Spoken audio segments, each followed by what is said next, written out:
We are anonymous. We do not forgive. We do not forget. Greetings, people of the world.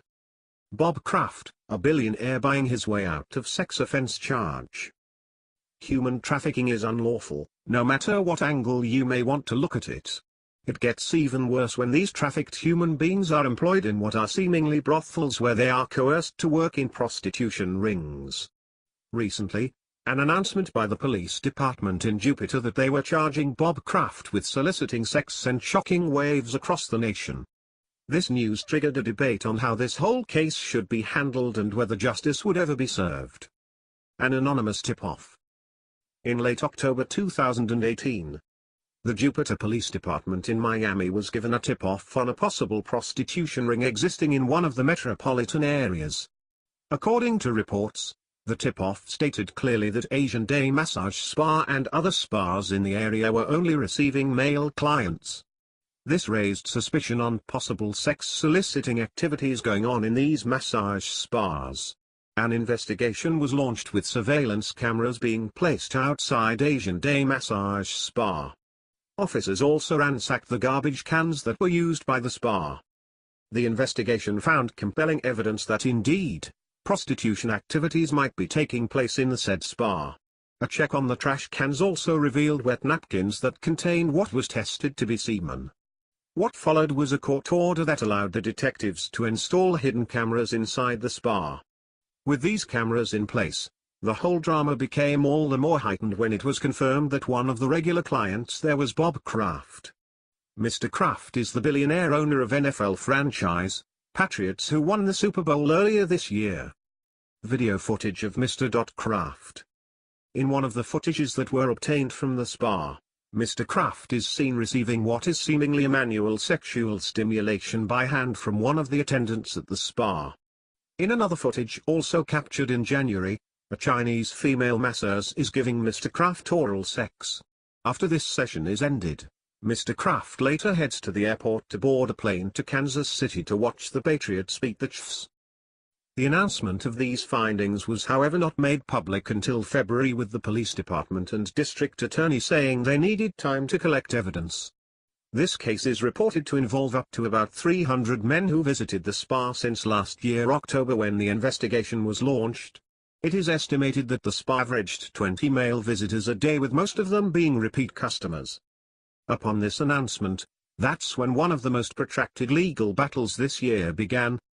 Mr. Kraft and the co-accused have been charged with soliciting sex, a charge that could see them be fined up to $5,000, be required to do 100 hours of community service and sex rehab. However, the likelihood of Mr. Kraft answering to any of these charges is almost zero. A case of human trafficking. A clear case of human trafficking is being ignored here, with the court now focused on giving Mr. Kraft a plea deal to drop the sexual misdemeanor charges against him. This has led to the court being a constant battlefield, with lawyers from both ends deliberating on whether a video that captured Mr. Kraft in his moment at the spa should be revealed to the public or not. As the lawyers on Mr. Kraft's side concoct all the excuses they can find to say that his privacy is of importance and how unlawful it was to install those spy cameras in the first place, we still have trafficked women on one end. A report by a health inspector engaged by the Jupiter Police Department in the Radon investigation stated clearly that the women lived in this spa. According to the inspector, there were signs that the massage parlor was being used to house the women. There were personal supplies in the massage parlor as well as a fridge stocked with food supplies. The women used the back area of the spa to cook. The welfare of these women is being ignored here, with focus and now being turned to giving Mr. Kraft a way out of this story through a plea deal. Although he states that he will not take the plea, it is evident enough that DA is leaning on the side of this billionaire to sanctify him. Pawns in a game. Mr. Kraft's co-accused have not been the focus of the story for anyone, and it is most likely they are the ones that will be used as collateral damage. These men, whose number the Jupiter Police Department puts at an estimated 300, have not had fierce court battles as Mr. Kraft has.